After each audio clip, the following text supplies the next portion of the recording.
Good morning, everybody, and welcome to Shrug 2021, Day 2 of our virtual workshop. We've had a lot of great sessions yesterday, and we're looking for a lot of great sessions again today. First of all, we want to thank our sponsors. Of course, we had hoped to be in person this year, but things just didn't quite work out, and we are planning to be in person next year.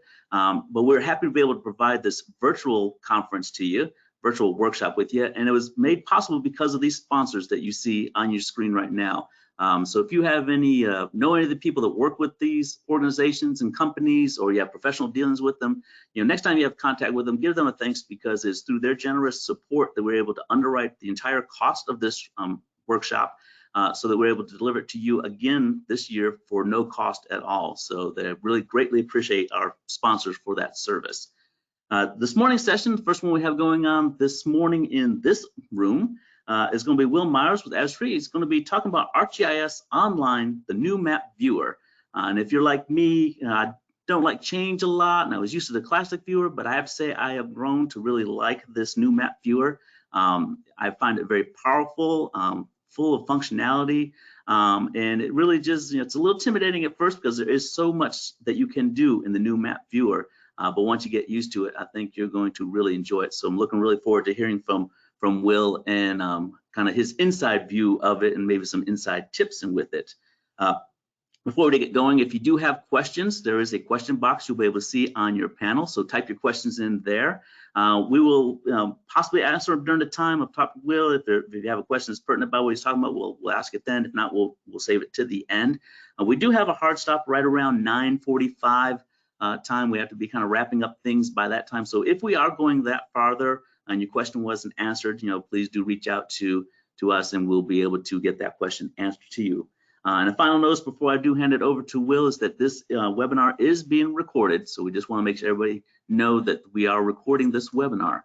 And let me go ahead and turn this over to Will to make him presenter. Awesome. All righty. Let's see if I did it right or wrong. Awesome. Thank you. Good morning, everyone. While we're waiting for the technology to tell me I can present, we can. There we go. We can enjoy the. I really love our conferences, and being Shrug is one of my favorites. I've been with Esri 6 years, and have been lucky enough to go to Shrug in person at least 3 times in that 6 years, maybe 4. And it's really, really, really awesome to actually work with you guys in person. Presenting virtually is a challenge, just like doing work sometimes virtually is a challenge. And but I'm really glad to see you all here. It looks like there's 52 people in the room, which, sometimes those sessions, it's hard to get 52 people in a room at Shrug always. 53 now. So,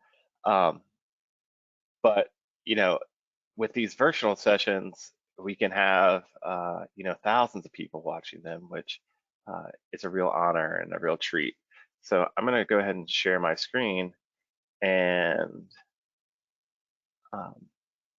we're going to talk a little bit about the new map viewer. So I'm going to turn my camera off so you guys aren't distracted by all of this, and we'll go ahead and get started. So the ArcGIS Online, the new map viewer. So like I said, my name is Will Meyers. I'm a solution engineer at Esri. You can follow me on Twitter at Meyers Maps. I tweet less than I used to. Something about tweeting from home isn't as fun as like going to visit people and tweeting at the same time. So the first thing is that for all of you who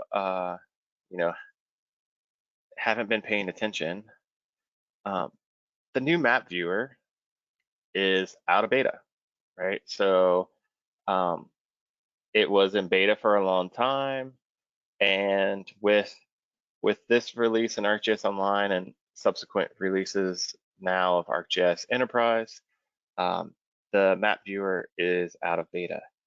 And it was in beta for a long time, right? We let it soak in its functionality for a good long period. And there's some reasons for that, and we'll talk about some of those. So kind of the agenda for today is to talk about the new map viewer being out, right? Talk about some of the many highly requested enhancements, talk about classic versus new, spend a little time on demos.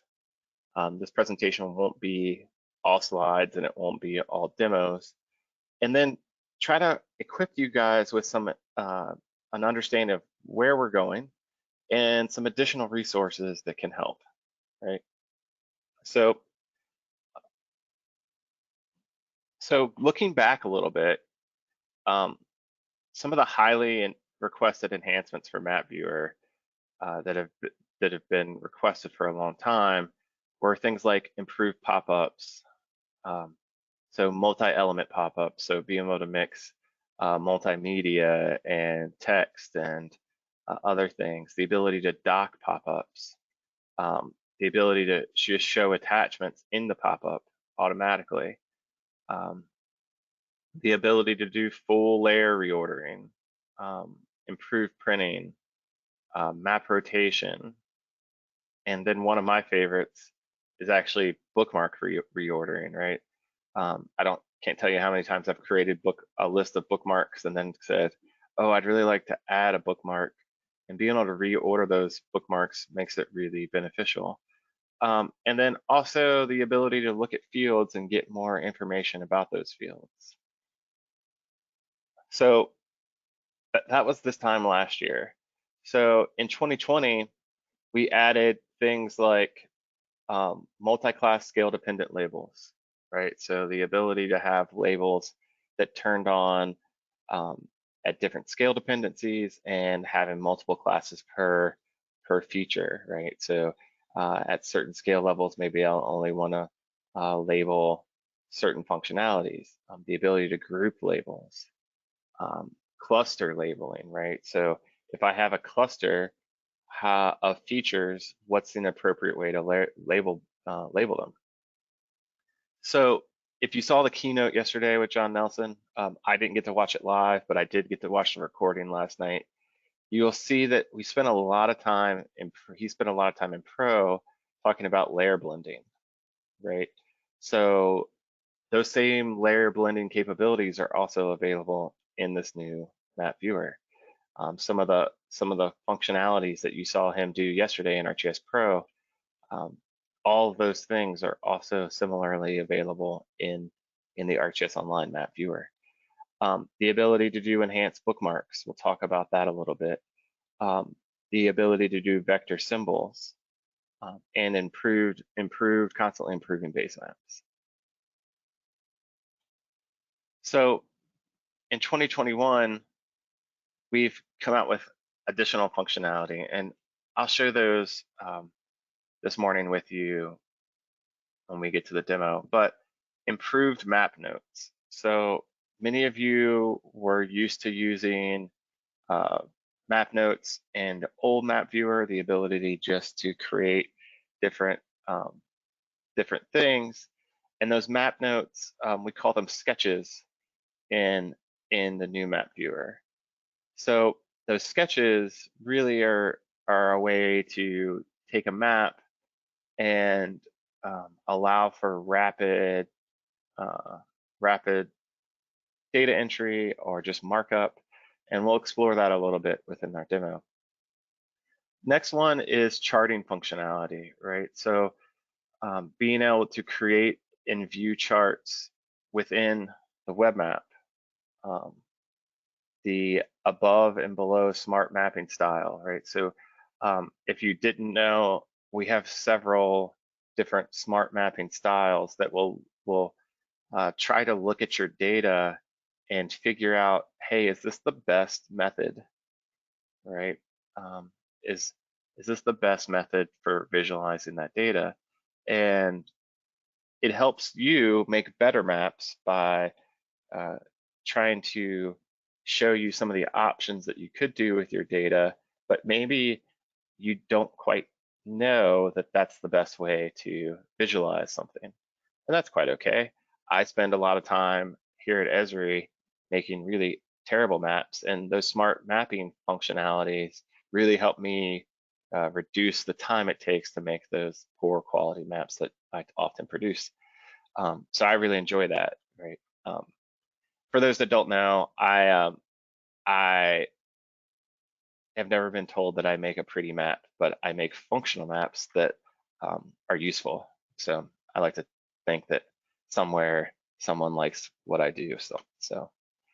Um, so the other thing is we've expanded our ability to have open source layers and OGC API features within the map viewer. So that's really an equivalency thing with previous versions, right? Making sure that no matter where the data is coming from, we can still visualize it within the map viewer. So something that you know, you may not necessarily think about, but if you have data with building information in it, the ability to have floor awareness. So in your map, the ability to switch between floors so that you can filter out those layers, and you're not, you know, swimming in a sea of floor data, and really all you want to see is, you know, floor 3, but you're having to see, you know, floors 1 through 10. So those are some of the functionality things that we've come out with in this past year. And then I'll talk a little bit about equivalency. So some of these things actually have already come out because this presentation is from the user conference, but honestly, some of the things that we're most excited about is the ability to do analysis, related records, adding layers from file, from drag and drop, to save and copy layers, support for adding and configuring all these different functionalities, and we'll talk about those when we get there, and to calculate fields. All of those things are things that we're still trying to figure out what's the best way to support them in the map viewer. So one of the things that we're cognizant of here at Esri is design standards that don't try to throw everything into one application. So for analysis, for example, there might be an application in the future that's strictly related to doing analysis type functions, right? So not necessarily in the map viewer, but a related analysis tool within another mapping component. So what's new, right? So for a lot of us, map image layers were something that were keeping us from moving forward within the map viewer. So those are supported. Imagery layers, vector field style, and color map style. Support for configuring a refresh intervals, enhanced histograms, support for floor aware maps, open standards, tile layer URLs. So one of the questions we often get is, which map viewer should I use, right? So with the map viewer becoming out of beta, just like Coke, the old map viewer becomes classic. The good thing about the new map viewer is it doesn't taste terrible. It's still great, and is an enhancement over the previous. So one of the things you'll see is that not every application can support the new map viewer, and that's okay. For those that don't know, the new map viewer is built off our 4X API, and some functionality is not quite available yet, but those workflows, you know, those workflows and the list of things that aren't fully supported are becoming short in nature, right? So you can see like map notes, we replaced it with a better sketching capability. Time animation, we've got full support for that. Charts and pop-ups, layer authoring support for all types of layers. So for those that are wondering, as we were making increased capabilities, the Map Viewer Classic will be around for a while, right? If you think about it, that Map Viewer has been out for a little over, it almost feels like 10 years, and I think we're getting close to that with ArcGIS Online. The new Map Viewer will continue to have parity both functionality and in workflows. We'll be able to configure which map viewer is primary. So for those that haven't made the switch completely in their org, you can choose which one, or if you're still using an older version of Enterprise, when you upgrade, you'll be able to make that switch. So web maps created in Map Viewer Classic versus the new map viewer, right? So configuring, this is how you configure the primary map viewer. So it's in your organizational settings. You go in and you can say, hey, this map viewer, the formerly map viewer beta, I can set it as the primary map viewer going forward. And so when you go and open an item, you'll see this experience where you kind of go in and pick which one is there, right? So they're both available in your map, and you can open each item up within each map itself. Now, do note that if you have functionality that's not supported in each of those maps, it's not going to necessarily break the map, but it may not perform as you expect it to. So I've blathered for long enough.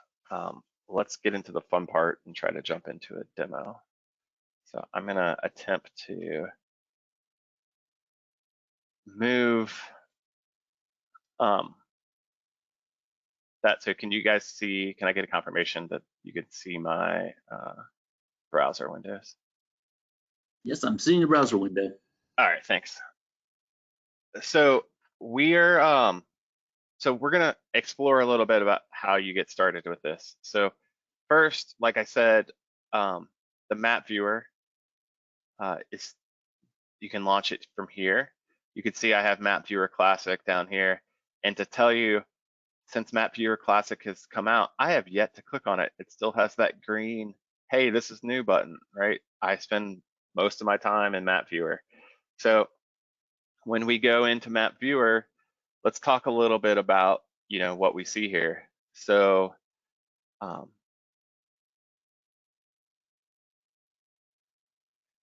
first, let's talk about the different themes. So Map Viewer gives you the ability it has two different working spaces. It has a toolbar here, over here, we call this the contents toolbar. Some people might refer to it as the dark side, right? And then we have the settings toolbar on this side that some people also refer to as the light side. So some quick housekeeping things. The first thing is, this is my favorite button in the map viewer. It hides the interface, right? So if you're giving a presentation or you're working through something, this is that trick of, hey, I just want to make it look clean. I can click out and go from there. So when you open map viewer, it says, hey, add layers, right? And if you click on add layers, it's going to go straight to your content, right? And here's all of your data. Here's all of your different pieces of information. So for example, if I wanted to add this piece of data to the map, I can do that, right? So this is a demo I did in preparation for the World Series. So if I zoom in, you can see this is a bunch of points that I took around Truist Park in Atlanta. And as you can see, when I clicked on that layer, it added that layer to the map. And that layer that was added to the map, it instantly brought it over here to my settings toolbar for me to start, working on it.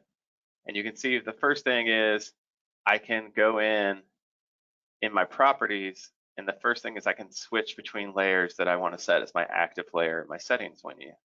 I can also come from this side and choose the same thing, right? By clicking and highlighting a layer on this side, my settings menu is activated on this side. But some of you, might have the experience of, hey, I want to add a layer from outside of my organization. So by default, we just go and the default is search within my content or the Living Atlas, right? So if I wanted to come into the Living Atlas and add, a terrain layer in, right, I could do that into my map. And by doing that, you can see I've made a mess. So being able to quickly reorder that data is important, right? So turn my terrain back off. So as I add different layers within the map, you can see as I click on them, I get different capabilities. So one of the capabilities that I really like is blending, right? We talked about blending yesterday, and one of the cool things about blending is you have all these different capabilities. But one of my favorites, if I find it,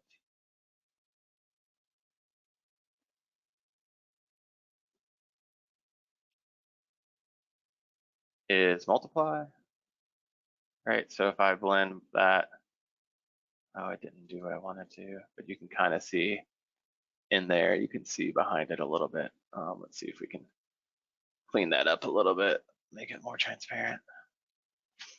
So there's a lot of different blending functionalities that we can talk about. But getting back to the contents toolbar. So if I need to add a layer that doesn't exist in my organization, say it's a web service, I can go and grab that web service or a tile layer or any of these open source web services. I can add them all from going to this top plus button, right? And so by doing that, it gives me the ability to, browse and add layers that by default aren't able to just come in from different aspects. So I'm gonna come in here and we're gonna add in another set of imagery, and we're gonna get rid of this terrain. So we got this nice nape natural color, and I can remove that imagery there. So as you can see, there's some different capabilities that are within this map, right? The other thing is the data that's in this map, I can then go in, configure all my pop-ups by coming in and working through this data. So looking at different pieces of information here, I have my base map pickers, right? I can switch my base maps. I can choose which layers are on and off. I can group my layers, right? So say for example, here's my group layer.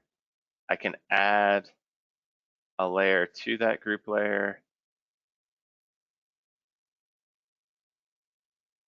right? So that's something that you guys have asked for, is the ability to move content to a group layer, right? And visualize that data in different ways. So now I can turn that layer completely on and off, and it makes it really easy to manage within the group layer. So next, we'll talk about charts in a minute, but lastly, I have legends, I have bookmarks. So one of my favorite things about bookmarks is this, right? I can add a bookmark. So let's say Truist Park. And hopefully I didn't spell that right. wrong. But one of my favorite things about bookmarks in our new bookmark is I can add a really nice looking thumbnail. So the thumbnail by default comes from the base map. So say, for example, I want this to be my thumbnail. I can refresh my thumbnail so it has that, or I could pick an image. So when I hit save, right, there's Truist Park in my map. And say, for example, I wanted to come down here to South Atlanta, to downtown. Maybe I want to look at Atlanta's old stadium here and add a bookmark, and we'll call this Turner Field, even though it's not Turner Field anymore. It'll always be Turner Field in my heart. So I'm gonna zoom in and do the same thing, right? Edit that, refresh the thumbnail, and quickly I've got better looking thumbnails than I did. The other thing I can do is say I want imagery, right? So if I go back to my thumbnails or my bookmarks here, I can edit this thumbnail again, and now it's the field, right? So refresh it, you can see how it saves that. So if you want to create a cool looking map with bookmarks and you want to have custom imagery, you can do that with this data. So the other aspect that I really like about the contents toolbar is the ability to save my map, right? Or open an existing map, right? I no longer have to go back to my content pane to get any of that stuff. I can set map properties, right? I can enable background colors. And then once I save this map, give it a title, Shrug Demo.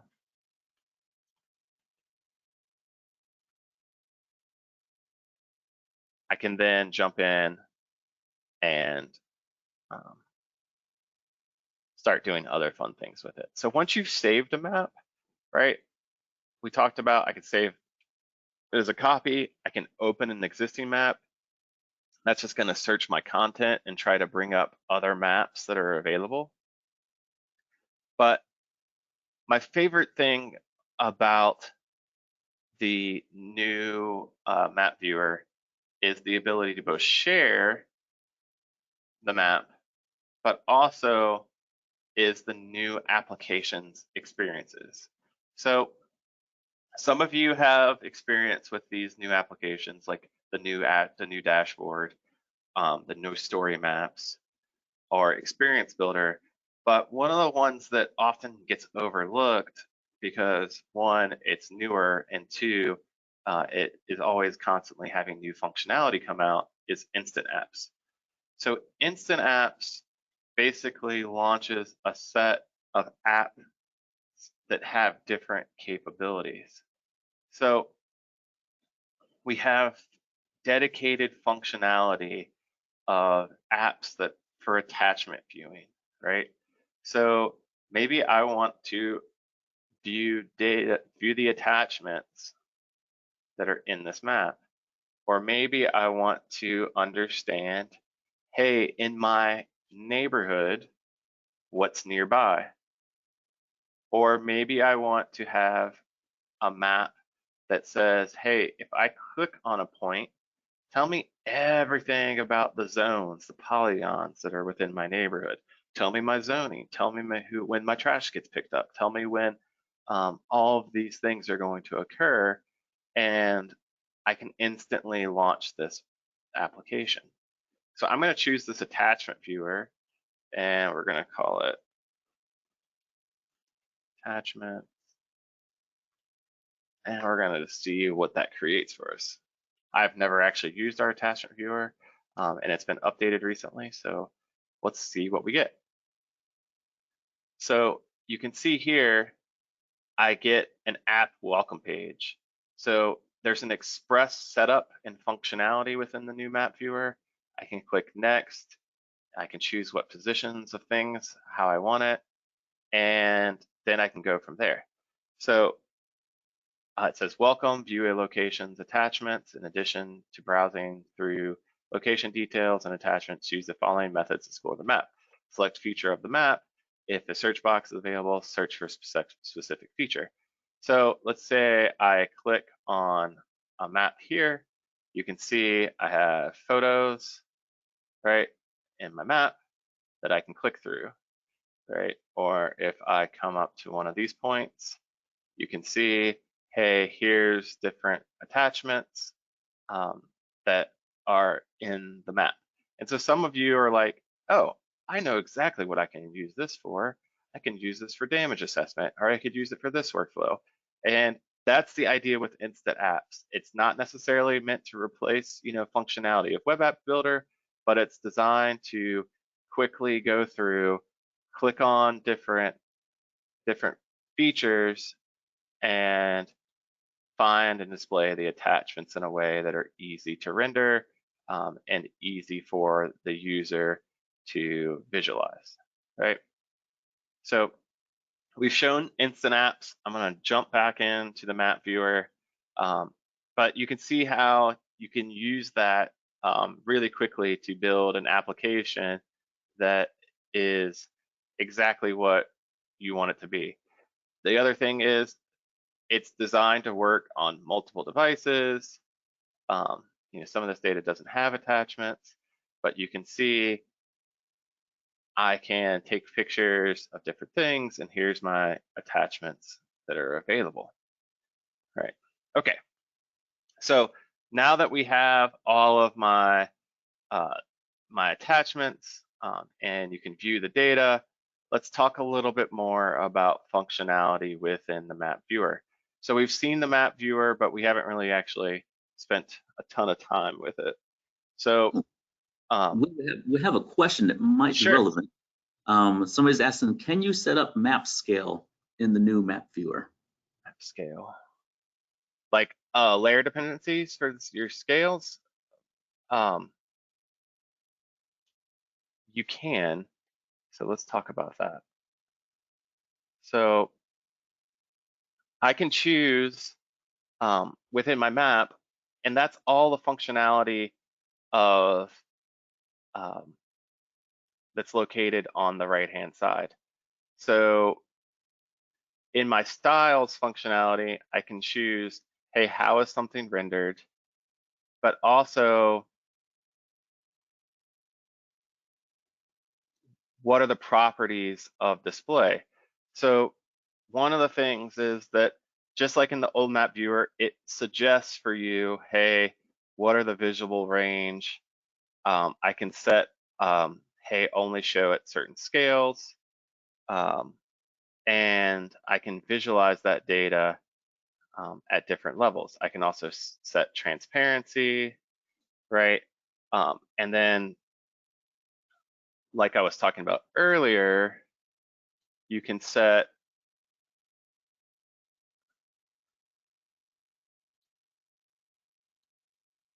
switch quickly from, so the design of this is that I don't have to go back and forth between my layers, but say for example, let me clear this blending here. Here's my map of Florida, right? And if I want to go back to my football stadiums and make sure that they're displaying now, I can filter through them with filters like this, right? I can also set, if the data has a refresh interval, like we talked about, I can automatically refresh a layer. I can choose how that order is displayed, and then different custom parameters that I want to choose. The next is, we talked about styles. I can choose how those things are drawn. If I had enough points, I could have an NFL heat map, but I can also just do single symbols. Let me display those again. They further asked, how do you zoom to certain scales? Is there a way you can set a zoom to a certain scale? Oh, like a zoom scale. I don't know by default. I know in Bookmarks you can set different things, but I don't, every scale in WebGIS is dependent. I have different zoom levels, and you can kind of pick those out, but I don't know if there's necessarily a scale in the same way that you might have for, like a 1 to 12,000, right, or 1 to 24,000. That's a good question. Whoever asked that, follow up with me, and we'll try to figure that one out together. That's just one I don't know off on hand, but great question. So as you're working through the data, there's a lot of different options of what you can do, right? So I can configure pop-ups, right? So in this data, right, here's Raymond James Stadium, home of the Tampa Bay Buccaneers. And, I was able to do that by just having stadium and home of the team, right? So it makes it really easy to go into that text and then say, add, a new function that says, hey, I want to add different text or add different formatting. I can do that all within my my pop-up here. So I can change the title, right? So I could pick, hey, here are the different fields that are there. Maybe I want to put the team site link in, and there's Buccaneers.com, right? So lots of different functionality, but one of my favorites is, I can create expressions in my pop-ups, right? So by using Arcade, I can then further, enhance what this pop-up might look like. So, I can say, here's my layer, and in my layer, I want to choose a certain parameter where I say, hey, give me the hex color plus, whatever else. So I can build functions within my data to visualize it in different ways. I can configure my fields to display in different functionalities. I can choose how things are labeled. So I've labeled here, but remember we talked about having different label classes. So maybe here I want to label by stadium, right? And that's going to label from here to here. But then I want to add a label class that says team, and I want to label from here to here. So as I zoom in, right, you could see it, that label changes, right? Raymond James Stadium, Tampa Bay Buccaneers, right? So it gives me the ability to configure my labels. I can also, build a label expression, feature team, and feature, let's see, stadium, right? So maybe, of course I didn't do that, right?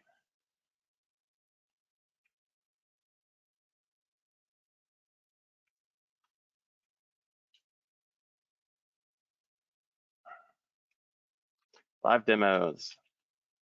So test that. Let's see if that actually works.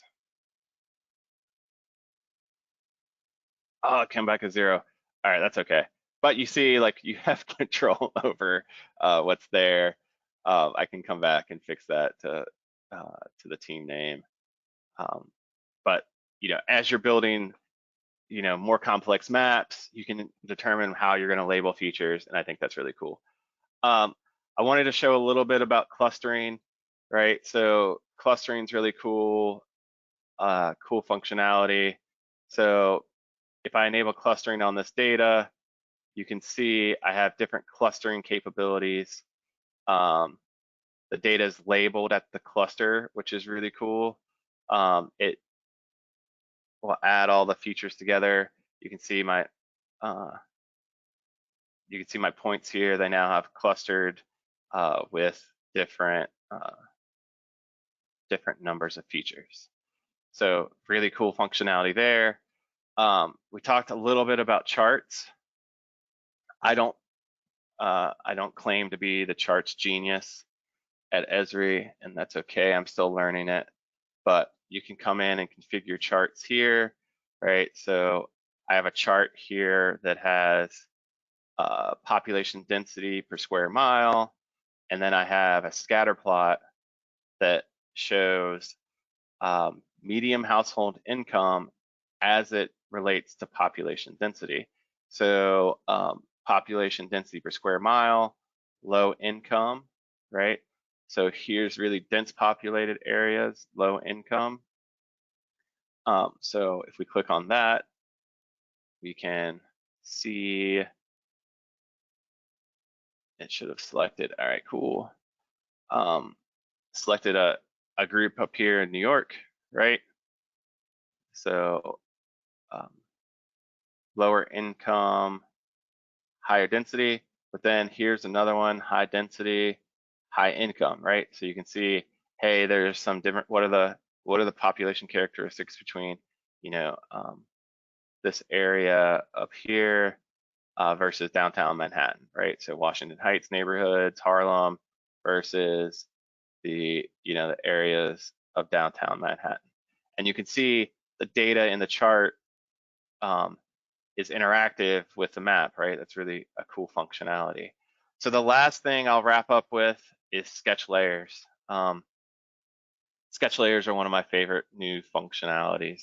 So you get the sketch layers by going to add sketch layer, and then you get this kind of drawing toolbar, which say someone's like, hey, I need a really rapid map of where all the cool places to go are in Tallahassee, right? So we're gonna come in and, if I was in Tallahassee right now, you might find me at different places, but probably not over here, because I'd probably be down on this side of Gain Street.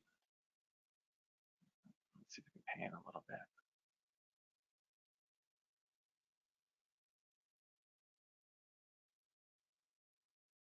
And you might find me, let's see what kind of pins we have today.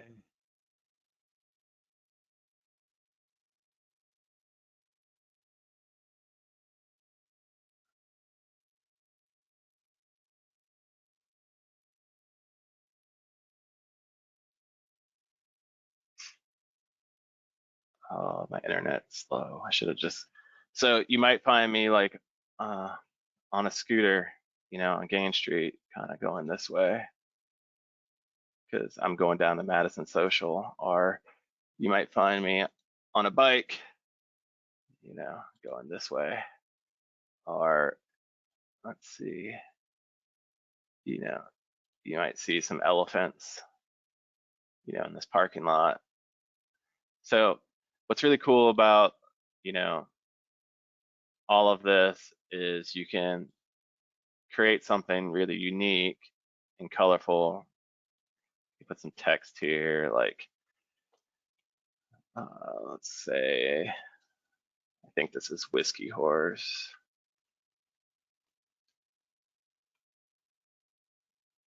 And Gain Street